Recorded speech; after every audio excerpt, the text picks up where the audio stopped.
Buenas tardes, apreciado tutor John Erickson Barbosa. Mi nombre es Constanza Alfonso Martínez, soy estudiante de la Universidad Nacional Abierta de Distancia, estudio Ingeniería Industrial. Bueno, vamos a presentar por este lado el diseño, el tipo de la estructura. Esta nos correspondió la estructura de tipo abanico. El área a cubrir corresponde a un terreno rectangular de 6 metros de frente por 18 de fondo. Las cerchas tendrán una separación entre sí de 3 metros. Las cerchas tendrán una pendiente de 30 grados y se construirán por un perfil de acero estructural A36, ángulo de piernas iguales, L64 por 64 por 4.8. La longitud de la cuerda inferior es de 6 metros. La longitud de la cuerda superior es de 6,928 metros. El número de cerchas son de 7 cerchas. El área de influencia es un igual de 20,789 metros cuadrados. Bueno, la asignación de letras de izquierda a derecha, A, B, C, D, E, F, G, y de arriba hacia abajo, L, K, J, I y H. Bueno, para hallar las longitudes las hallamos dividiendo la longitud de la cuerda superior en los tramos, es decir, 6,9282 dividido en los 6 tramos, eso me da un valor de 1,155.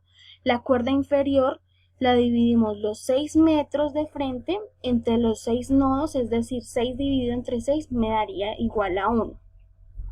Determina el valor de BL, lo que es BL y FH, sería por el teorema de Pitágoras, el cateto adyacente y la hipotenusa, vamos a hallar el cateto opuesto, es decir, raíz cuadrada de 1,155 al cuadrado menos 1 al cuadrado.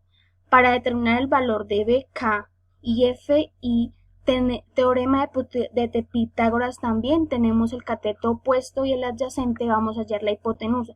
De igual manera, raíz cuadrada de 1 a la 2 más 0,577 al cuadrado, esto también me da un valor de 1,155.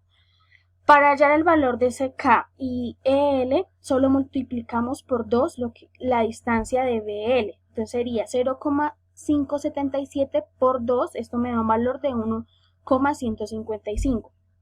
Para hallar la distancia de CJ y EJ usamos teorema de Pitágoras, tenemos adyacente y opuesto, entonces teorema de Pitágoras, raíz cuadrada de 1,155 al cuadrado más 1 al cuadrado me da un valor de 1,527.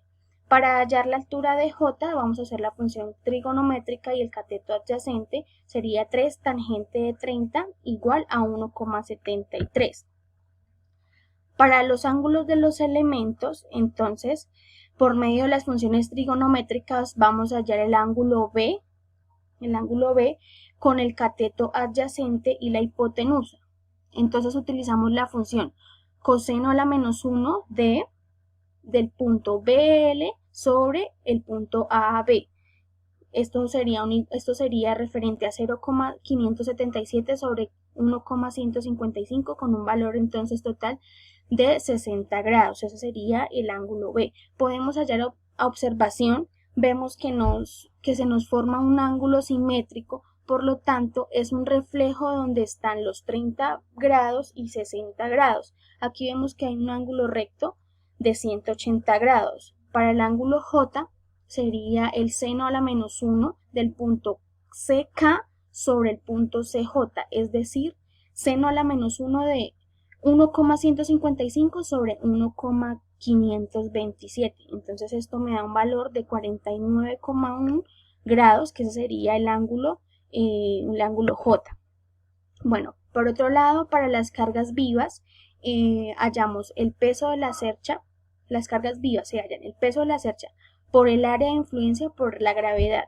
Sería igual a 70 kilogramos por metro cuadrado por el área de influencia, que es 20.786,46 metros cuadrados, por la gravedad, que serían 9,81 metros igual a 14.272.789 newtons. Las cargas muertas sería el peso propio de la cercha, sumatoria de longitudes de barras, densidad lineal del perfil seleccionado por la gravedad. Esto sería 23,488 metros, que sería la sumatoria de las longitudes, por la densidad lineal del perfil, que es 4.2 kilogramos metros por la gravedad. Esto me daría igual a 2119,84 newtons. Para el peso de las correas es la sumatoria de la longitud de las correas, densidad lineal de la celosía, gravedad. Nos quedaría 18 metros por 5 kilogramos sobre metros por 9.81, que es la gravedad, nos daría 882,9 newtons. Para el peso de las tejas, el número de tejas en el área de influencia por el peso de la teja. El número de influencia del área sería 13,72 por 17,66 kilogramos. Por la gravedad serían 2376,9 newtons. Bueno, para las cargas de viento sería la presión dinámica por el área de influencia, quedaría un medio por 1,2 kilogramos metro cúbico por 10 metros sobre segundos al cuadrado por 20.7846 metros al cuadrado, donde las cargas muertas me haría un total de peso de 626,716 newtons. La carga total sería la carga viva más la carga muerta. Esto es un total de 20.899,501 newtons, aproximadamente 21 kilonewtons. Bueno, entonces repartimos las cargas en la parte superior de la estructura, que ya sabemos que es aproximadamente 3.5 kilonewtons. Y para las cargas A y G dividimos 3.5 kilonewtons dividido en 2, entonces esas dos cargas son de 1,75 kilonewtons. Cálculo de fuerzas internas en estructura de métodos de nodos. Bueno, aquí inicialmente vemos el equilibrio de cuerpos rígidos, lo que hacemos es la sumatoria de fuerzas igual a 0. En este caso, el punto del momento sea una de las dos reacciones, como A no produce momentos respecto a A. Todas las fuerzas externas en B, C, D, E, F, G producen momentos positivos a su respectiva distancia. Vemos como A y G es la misma magnitud, por eso la estructura es simétrica. Bueno, entonces aquí cogemos el nodo A, vemos que la fuerza ahí es de 10.5 kilonewtons y la fuerza, el momento AB y el momento AL son positivos. Despejamos cada una de las incógnitas, entonces nos da que AB negativo, entonces significa que está en compresión, y AL nos dio positivo, significa que está en tensión. Bueno, para el nodo L vemos que LB, LK y AL vamos a asumirlos en tensión. Si LB nos dio 0, bueno, esto es porque es el amarre, que es un elemento de amarre. Si LK nos dio positivo, significa que está en tensión. Por otro lado, el nodo B, ya conocemos AB y LB y tenemos las dos incógnitas BC y BK, y tenemos los ángulos de 30 grados. Si BC nos dio negativo, significa que está en comprensión. Si BK nos dio negativo, significa que está en comprensión. Bueno, en el nodo K vemos que BK ya conocemos y LK con ángulo de 30 grados hacia arriba y KJ hacia la derecha. Saliendo del nodo los tomamos negativos. Bueno, si KJ nos dio positivo, tensión. Si KC nos dio positivo, está en tensión. Continuamos con el nodo C. Entonces ya conocemos BC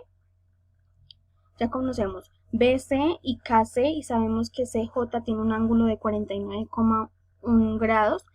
Tenemos una ecuación con dos incógnitas, entonces las despejamos. Ahí nos da que si CD es negativo, entonces está en comprensión, y CJ es negativo y también está en comprensión. De la misma manera, en el modo D, una carga externa DE hacia abajo y DJ hacia la derecha, y CD hacia abajo a la izquierda. Si DE nos da negativo, está en comprensión. Si DJ nos da positivo, está en tensión. Bueno, por otro lado, aquí ya tenemos entonces todas las fuerzas externas de la cercha y todas las fuerzas internas de ella misma, comprendiendo si están en tensión o en comprensión. Modelo de secciones. Bueno, entonces en este método las secciones consisten en seleccionar una parte de la estructura y aplicar equilibrio de cuerpos rígidos. Esto quiere decir que debemos aplicar sumatoria de fuerzas igual a 0 y sumatoria de momentos igual a 0. Entonces ahí podemos ver que igualamos a 0 y el momento LK está en tensión. Diseño de estructuras y cálculo de fuerzas externas. Se quiere diseñar una estructura tipo techo con 6 metros de ancho, 18 metros de fondo. Nos dice que la cercha va a tener una separación entre sí de 3 metros de cada una. Por lo tanto, si dividimos 18 entre 3 y le sumamos 1, nos va a dar el número de cerchas total a 7. Tomamos una cercha del medio, se le hace el cálculo correspondiente y esas medidas que va a tener las cargas y factor de seguridad serán las mismas que los extremos para cada una de las cerchas. Tiene un área de influencia, van a tener la misma separación. Por el largo de las cerchas, las correas de celosias son las líneas verdes con la que va a soportar el peso de las tejas y se transmite a cada una de las cerchas. Bueno, aquí vemos de nuevo los pesos externos, las fuerzas internas y cada una de las longitudes de cada uno de los nodos. Bueno, del libro guía, la tabla nos dice las características del tipo de perfil del ángulo enfrentado, o sea, por 2. En este caso sería área igual a fuerza sobre área. Entonces necesitamos el área de cada uno de los elementos. Como cada uno de estos elementos es del mismo material, entonces el área para todos es el mismo. Entonces es el área del ángulo que es 581 elevado a la 2 por 2 nos da un área de 0,001162 metros al cuadrado. Bueno, al dividir la fuerza sobre el área en kilonewton, el esfuerzo nos da en kilopascales y si lo dividimos entre 1000 nos da megapascales, que es lo que necesitamos el área admisible. Entonces aquí ya tenemos las fuerzas, entonces el área de perfil, tenemos la fuerza dividido entre el área de perfil nos da el esfuerzo admisible. Bueno, aquí sacamos los momentos de tensión aparte, incluyendo el elemento de amarre. Ahora lo que vamos a hacer es calcular el factor de seguridad. Ya tenemos el esfuerzo admisible, que el esfuerzo admisible es igual a fuerza sobre área y que factor de seguridad en el caso de carga estática es igual a la resistencia de la influencia sobre el esfuerzo admisible. El láser estructural cuya resistencia a la cedencia es de 250 megapascales, concluimos que esta estructura fallará primero por cedencia que por separación. El factor de seguridad debe ser mayor a 3. Los elementos KC y EI son un factor de seguridad alto porque sabemos que son los que están sosteniendo más el peso total de la cercha. Entonces aquí el factor de seguridad, tenemos el esfuerzo admisible y lo dividimos en el factor, bueno, lo dividimos en 250 megapascales, entonces nos da el factor de seguridad. Para este caso de comprensión, calcular el factor de seguridad teniendo en cuenta como si fueran elementos de Euler, como vigas largas. Los tenemos que analizar por ecuación de Euler. Ellas primero van a fallar por pandeo que por comprensión. Ahí está la ecuación de las cargas críticas, que sería pi cuadrado por módulo de elasticidad por momento de inercia de área sobre la longitud al cuadrado.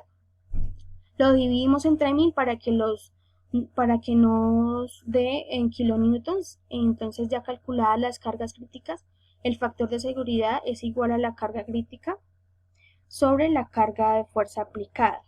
Entonces ahí vemos cómo hallamos las cargas críticas, ya las tenemos, haciendo la operación del módulo de elasticidad por el momento de inercia sobre la longitud del cuadrado. Entonces, para hallar la fuerza de seguridad, entonces tenemos las cargas críticas sobre el área crítica sobre la carga o fuerza aplicada. Entonces vemos aquí, bueno, aquí están los cálculos exactamente para Para el momento de inercia cogemos el momento menor de inercia que nos dio 0,00000